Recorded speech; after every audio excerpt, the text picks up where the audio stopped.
लेकिन मैं ये बात वाज़ेह कहना चाहता हूँ, मैं मुस्लिम लीग का मेंबर हूँ।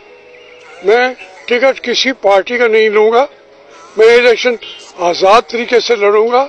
लेकिन मैं पीटीआई का जो इस वक्त जो मजलूम होता है, जो अंडरडॉग होता है, वो कोई भी हो, मियां नवाज शरीफ हो, मैं अपनी जान दे देता हूँ मियां नवाज शरीफ के लिए, फिर भी दे दूंगा अगर उस वक्त आया तो।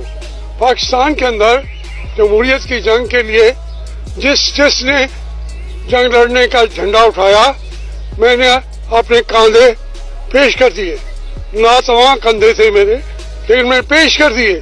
हर दौर में, हर वक्त में, अयूब खान से लेके जिसकी घुट्टी में ही जमहूरियत पड़ गई हो।